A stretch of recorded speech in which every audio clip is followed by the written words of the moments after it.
घर की औरत पार्ट 2। मीना याद है ना आपको, जिसके ससुराल में ससुर और पति कैसे उसका और उसकी सास का अपमान किया करते थे। वैसे तो मीना को नौकरी की इजाजत मिल गई थी, लेकिन मीना ये क्या है? खाना अभी तक नहीं बना। कब से मैं यहाँ बैठा हूँ कि नाश्ता कर लूँ। बस 2 मिनट, वो ऑफिस की एक ईमेल करनी है। तभी ससुर जी आ जाते हैं। मैं ना कहता था, जिस दिन ये फीमेल ईमेल करने लगेगी घर नहीं चलने वाला। तभी सास हाथ में नाश्ते की प्लेट ले आती है। ये लो, सभी उपमा खाओ। गर्मा गर्म स्वादिष्ट उपमा देखकर वाह माँ जी, 2 मिनट में ये कमाल, क्या बात है।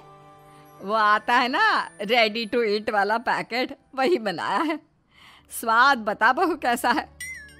कल तक जो बीवी पति के नाम से ही कांपती थी, बहू के आ जाने के बाद कैसे उड़ रही है, ये देखकर ससुर जी को आ जाता है गुस्सा।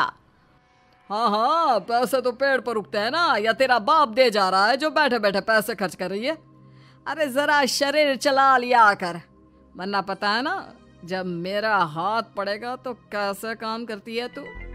बहू बेटे के सामने खुद का अपमान सास बर्दाश्त नहीं कर पाती और रोती हुई कमरे में चली जाती है। क्या पापा, क्या जरूरत थी माँ से ऐसे बात करने की? सुबह से कुछ नहीं खाया है, अब जब खाना आया तो रुला दिया आपने। चलिए देखते हैं माँ कहाँ गई। मेरी जूती भी ना जाए उस पागल औरत को देखने। अरे क्या गलत कहा मैंने? बस यही ना कि भाई पैसे बचाओ। अरे कमाने बाहर निकले ना तब पता चले कि कैसे हड्डी गल जाती है।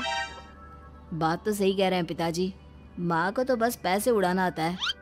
अरे पर माँ ने तो सबके लिए नाश्ता ही बनाया था ना, कौन सा खुद के लिए गहने खरीदे थे।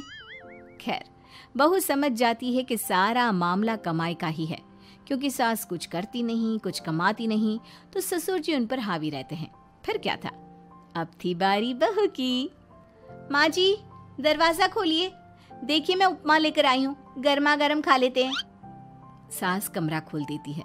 सामने खड़ी होती है बहू, हाथ में उपमा की प्लेट लेकर। बहू सास की सूजी आंख देखकर समझ जाती है कि मामला गड़बड़ है। वो बात पलटते हुए कहती है, माँ जी वो आपकी काली साड़ी पर काला ब्लाउज है ना, वो प्लीज मुझे दीजिए। मुझे कल ना काली साड़ी पहनी, लेकिन कोई ब्लाउज ही नहीं है। सास बहू की बात में अपना गम भूल जाती है। हाँ हाँ बहू, क्यों नहीं, वो तो मैंने अपने हाथों से डिजाइन किया था। चल अभी निकाल कर देती हूँ तुझे। सास बहू को ब्लाउज निकाल कर दे देती है। फिर अगले रोज, माँ जी आज तो ऑफिस में कमाल ही हो गया। पता है क्या, सारी सहेलियों ने घेर लिया, पूछ रही थी ब्लाउज कहाँ से खरीदा। मैंने भी बोल दिया मेरी सास ने सिलाया, वो भी खुद डिजाइन करके। ये तो वही बात हो गई कि झोला छाप डॉक्टर की दवाई काम कर गई। अरे बहू, ये तो बस ऐसे ही बना दिया था।